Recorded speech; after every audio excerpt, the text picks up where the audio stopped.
नमस्कार आप सभी को स्टडी पॉइंट चैनल पर आप सबका स्वागत है। बच्चों, लास्ट क्लास में हमने जो है linear equation in one variable इस टॉपिक को देखा। उसके कॉन्सेप्ट को हमने समझा है, जिसमें हमने मेनली इक्वेशंस क्या होते हैं इसके बारे में जाना, वेरिएबल्स के बारे में, फिर linear equation in one variable इससे क्या मतलब है और किस तरह से जो होता है किसी भी इक्वेशन में उसका मतलब सोल्यूशन किस तरह से हम फाइंड आउट करते हैं, इसको भी हमने देखा और हमने एग्जाम्पल के थ्रू उसे समझा। एग्जाम्पल जो भी आपके बुक में दिया हुआ है उसको हमने सॉल्व किया। तो अभी आई होप आप लोग जो 2-4 एग्जाम्पल और दो हैं उसको आप सॉल्व कर चुके होंगे। अब आज की क्लास में जो हमारा एक्सरसाइज 2.1 है उसको हम सॉल्व करेंगे। तो एक सेकेंड, ये रहा हमारा बुक जिसमें हमारा ये है एक्सरसाइज 2.1। तो लास्ट क्लास में मैंने आपको सिंपल सा तरीका बताया था कि किस तरह से सॉल्व करते हैं। सॉल्व करने का 2 तरीका बताया था। एक तो जो आपकी बुक में दिया हुआ है सिंपली कि हमें लेफ्ट हैंड साइड में किसी नंबर को ऐसे ही अकेले छोड़ देना है, ताकि जो है वो जब लेफ्ट हैंड साइड में कोई नंबर अकेले रह जाएगा, जो हमारा वेरिएबल है वो अकेले ही रह जाएगा, तो फिर राइट हैंड साइड में जो भी इसका इक्वल का वैल्यू आ जाएगा वो हमें डायरेक्ट पता चल जाएगा। और एक मैंने आपको और बताया था कि डायरेक्ट जो है लेफ्ट हैंड साइड के जो भी नंबर हैं उनको हम डायरेक्ट राइट हैंड साइड में ले जाएंगे, लेकिन ले जाते टाइम बस हमें एक चीज़ ध्यान रखना है कि उसका साइन चेंज हो जाएगा। और साइन किस तरह से चेंज होगा ये भी मैंने आपको बताया था कि जैसे पॉजिटिव में कोई नंबर है तो वो माइनस में हो जाएगा, और माइनस में है तो वो प्लस में हो जाएगा। अगर डिवीज़न है तो फिर मल्टीप्लिकेशन हो जाएगा, और मल्टीप्लिकेशन है तो फिर वो डिवीज़न में हो जाएगा। तो आप लोग को ये सारी चीज़ें समझ में आ गई होंगी। अब आज की क्लास में जो मैंने बताया था आपको एक्सरसाइज 2.1 इसको हम सॉल्व करेंगे। तो यहाँ पर देखिए कुछ मतलब ऐसा कोई क्वेश्चन है नहीं जो एग्जाम्पल से कुछ अलग हो। तो आप एक बार देख लीजिए, जैसे यहाँ पे दिया है x - 2 = 7। तो ये यहाँ पर देखिए x - 2 = 7 दिया हुआ है। इसको तो हम डायरेक्ट देख के ही ऐसे ही सॉल्व कर देंगे, क्योंकि यहाँ पे -2 है तो इधर साइड में आके -2 जो हमारा +2 में हो जाएगा, तो 7 + 2 यानी x = हमारा 7 + 2 यानी कि 9 हो जाएगा। तो यहाँ पे यही सारे क्वेश्चंस दिए हुए हैं। इसमें कुछ क्वेश्चंस को हम सॉल्व करते हैं, जैसे कि मान लीजिए चौथा है, फ्रैक्शन में दिया हुआ है। इसको मैं सॉल्व करके आपको बताती हूँ चौथा वाला किस तरह से होगा। तो जो हमारा चौथा क्वेश्चन है उसमें है 3/7 + x = 17/7। यानी हम इसको अगर लिखें तो ये हमारा 3/7 + x = 17/7 ये हमारा दिया हुआ है। अब इसको हमें सॉल्व करना है। तो इसमें इसमें हम सबसे पहले ये करेंगे कि हमारा दिया हुआ है ना 3/7 + x = 17/7।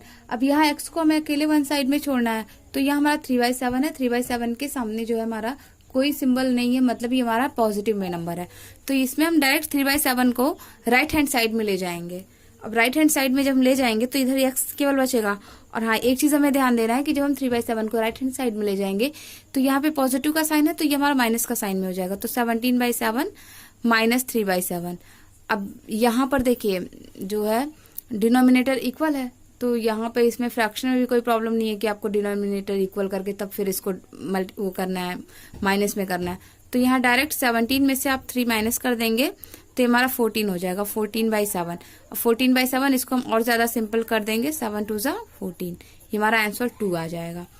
तो इसमें जो है और भी जैसे जितने क्वेश्चन आप जितने ज्यादा क्वेश्चन सॉल्व करेंगे उतने अच्छे से आपके समझ में आएगा। और ये बहुत ही आसान सा क्वेश्चन था।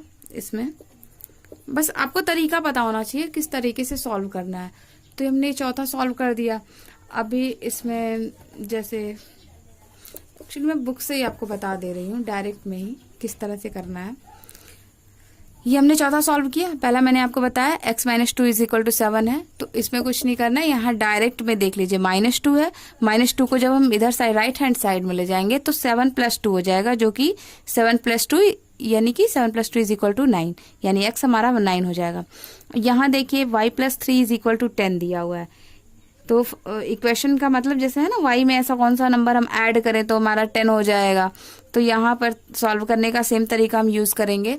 y + 3 = 10। अब 3 को हम राइट हैंड साइड में ले आएंगे और जब हम 3 को राइट हैंड साइड में ले आएंगे तो 3 के साथ यहाँ माइनस का साइन है ना, तो जब राइट हैंड साइड में आएगा तो वो साइन हमारा चेंज होकर के प्लस में हो जाएगा। सॉरी प्लस में है ना, इधर आके माइनस में हो जाएगा, तो यहाँ 10 - 3 हो जाएगा, मतलब 7। तो यहाँ हमारा y का वैल्यू 7 हो जाएगा। इसी तरह यहाँ पे दिया हुआ है 6 = z+2, तो 6 = z+2 दिया हुआ। अब यहाँ एक चीज और देखना है आपको, यहाँ राइट हैंड साइड में आपका वेरिएबल दिया हुआ है, तो इससे कोई चेंज नहीं होता है। अगर आप कोई नंबर को राइट से लेफ्ट में लाएं या लेफ्ट से राइट में ले आएं, दोनों कंडीशन में उसकी वैल्यू चेंज होगी। तो यहाँ जब हम राइट से लेफ्ट में ले आएंगे तो यहाँ जो है +2 है, तो ये इधर आके -2 हो जाएगा। z = हमारा 6 - 2 = 4, ये वैल्यू आ जाएगी। और इसी तरह से और सारे भी हैं, आप देख लीजिएगा, आप खुद से सॉल्व कीजिएगा, इसमें कुछ टफ नहीं है, सारे क्वेश्चन इजी दिए हुए हैं। अब इसको और अच्छे से मतलब आप सॉल्व कीजिए, कहीं कोई प्रॉब्लम होती है तो इसके लिए आप कमेंट कीजिएगा, क्वेश्चन पूछिएगा, मैं आपको उसका आंसर बताऊंगी, मतलब अच्छे से उसको सॉल्व करवा देंगे हम। ठीक, यहाँ पर पीछे भी कुछ क्वेश्चंस दिए हुए हैं, जैसे 14y - 8 = 13, तो इसको भी हम सेम टाइप में ही सॉल्व करेंगे। 14y = हम कर देंगे 13 + 8, और 13 + 8 यानी हमारा 21 हो जाएगा, और फिर y = हमारा जो आएगा 21 / 14। तो इस तरह से इन सारे क्वेश्चंस को हम देख लेंगे, आप इसको सॉल्व कीजिएगा, जितने ज्यादा सॉल्व करेंगे उतने ज्यादा उसका सही हो जाएगा। अब इसमें देखिए कुछ एप्लीकेशंस दिए हुए हैं इसी चैप्टर में, हाँ सेकेंड वाले चैप्टर का ही कुछ एप्लीकेशंस दिया हुआ है। अब एप्लीकेशन में मेनली हम ऐसे क्वेश्चन को सॉल्व करेंगे जैसे जो उसमें क्वेश्चन के फॉर्म में, जैसे अब तक जो हम सॉल्व कर रहे थे वो डायरेक्ट में दिया हुआ था, 14y - 8 = 13, इस तरह से दिया है। अब इसमें हम इसमें इक्वेशन फॉर्म करेंगे, जैसे वेरिएबल का मतलब है हमें पता नहीं है वो कौन सा नंबर है, क्या नंबर है, उसका सोल्यूशन हमें फाइंड आउट करना है। तो अब उस एप्लीकेशन में हम ये देखेंगे कि किस तरह से हम इक्वेशन फॉर्म करेंगे। अब इसमें हम इक्वेशन फॉर्म करना सीखेंगे, जो हमारा नेक्स्ट टॉपिक है। तो इसके एक सेकेंड इसमें हम ये वाला थोड़ा सा समझ लेते हैं, जो दिया हुआ है सिंपल एग्जाम्पल दिया हुआ उसको हम पहले समझ लेते हैं। जैसे यहाँ दिया है ना, सम ऑफ 2 नंबर्स इज 74। कोई 2 नंबर है, वो नंबर मान लेते हैं हम x और y है, या कोई भी नंबर है, आप खुद से सोच लो, मान लीजिए कोई 2 नंबर है जिनका जो है सम ऑफ 2 नंबर्स इज 74, 2 नंबर है उनका जो एडिशन है, जो सम है वो 74 है। One of the number is 10 more than the other, then what are the numbers. अब यहाँ देखिए मेनली वेरिएबल में आपको इस टाइप के क्वेश्चन मिलेंगे सॉल्व करने के लिए। तो इस क्वेश्चन को हम देखते हैं, ये क्वेश्चन कैसे सॉल्व होगा। एग्जाम्पल दिया हुआ है, इसको आप बुक से समझ सकते हैं, बट हम बुक से नहीं समझेंगे, हम खुद से सॉल्व करके देखेंगे इसको किस तरह से, एक क्वेश्चन को फॉर्म किस तरह से करते हैं हम यहाँ ये समझेंगे। जैसे दिया है ना, सम ऑफ 2 नंबर इज 74, तो ये 2 नंबर कोई भी हो सकता है, तो हमें तो पता नहीं है मतलब जैसे वेरिएबल का मतलब ये है नंबर वेरी करता है, हम नहीं जानते हैं, हमें नहीं पता एग्जैक्ट क्या नंबर है। तो वेरिएबल का ऐसे ही जैसे अननोन कंडीशन हो, जहाँ की हमें पता नहीं हो, वहीं पे हम यूज करते हैं। तो जैसे यहाँ दिया है ना, sum of 2 number is 74, then तो हम मान लेंगे जैसे लेट्स द नंबर बी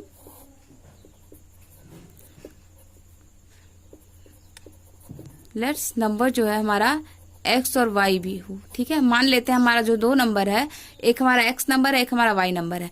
अब x y हम नंबर क्यों ले रहे हैं, x y नंबर लेने का हमारा सिंपल सा मतलब है कि x y जो है दोनों वेरिएबल हैं।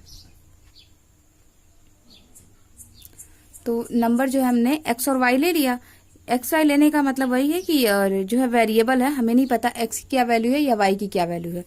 तो let's number be x and y, x y 2 number हम ले लेते हैं। तो यहाँ हमें देखिए कंडीशन देखना है, सम ऑफ 2 नंबर इज 74, 2 नंबर जो हमने x y लिया है उनका सम कितना है 74। तो एक हम इक्वेशन फॉर्म करेंगे, जब दिया है और x + y = 74, ये तो हमारा फर्स्ट कंडीशन दिया हुआ है, तो ये अपने आप में एक इक्वेशन फॉर्म कर रहा है, ठीक है, x + y = 74। तो इसको हम एक नंबर ले लेंगे, ये हमारा फर्स्ट इक्वेशन है, x + y = 74। अब सेकेंड दिया, इसमें 2 कंडीशन दिया, सेकेंड दिया है one of the number is 10 more than the other, मतलब जो 2 नंबर दिए हुए हैं उसमें एक नंबर दूसरे से 10 जो है ज्यादा है, 10 more than द अदर, दूसरे नंबर से 10 more है।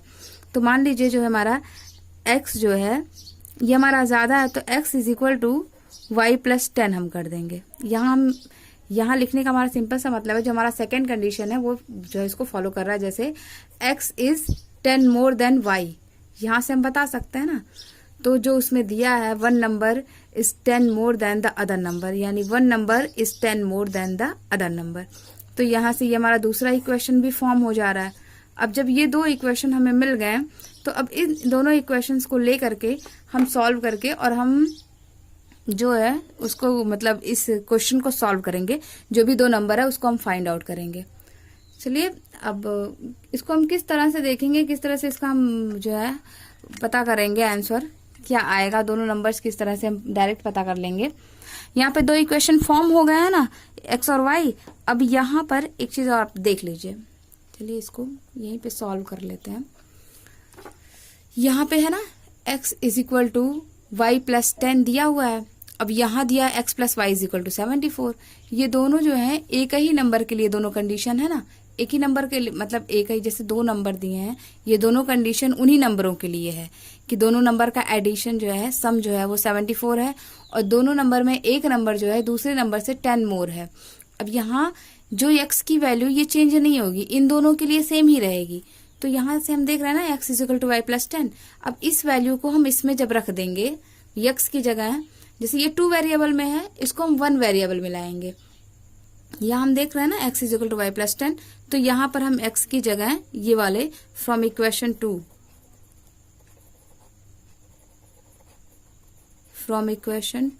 दूसरे इक्वेशन से पुटिंग द वैल्यू ऑफ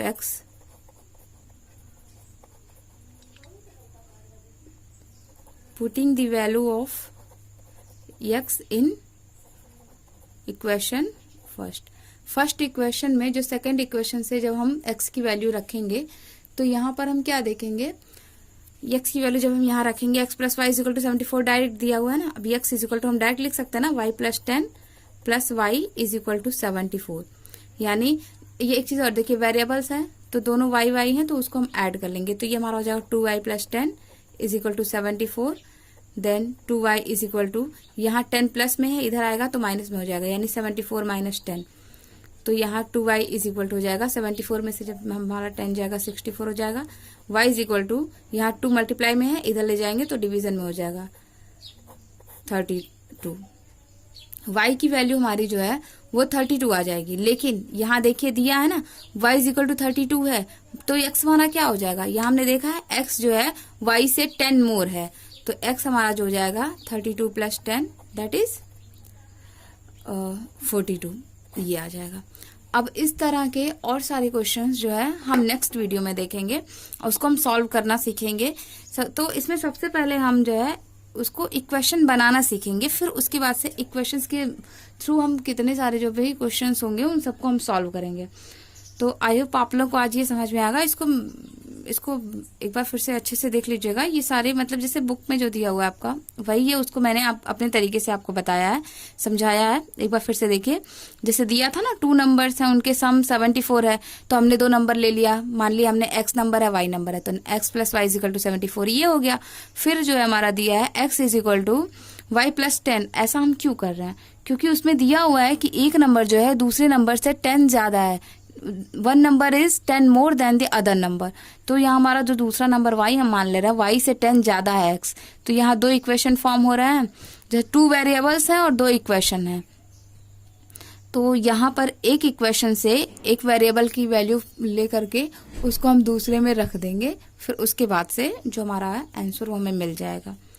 हाँ, एक चीज और हम चेक करेंगे कि क्या ये दोनों नंबर जैसे 32 और 42 आ रहा है, तो क्या इन दोनों को ऐड करने पे हमारा 72 आ रहा है। एक बार आप ऐड करके देख लीजिए। 74 ये हमारा एक कंडीशन है, और सेकेंड जो कंडीशन है 42 इज 10 मोर देन 32, यानी यहाँ कोई प्रॉब्लम नहीं है, सारे को सब क्वेश्चन सही है। जैसे जब भी आपका आंसर आए तो उसको आप एक बार चेक कर लीजिए सही है या नहीं, तो वो इक्वेशन को जो है सेटिस्फाइड करेगा। चलिए, आप लोगों को वीडियो देखने के लिए थैंक्स, और प्लीज़ चैनल को लाइक कीजिए, शेयर कीजिए, सब्सक्राइब कीजिए। Thanks to all.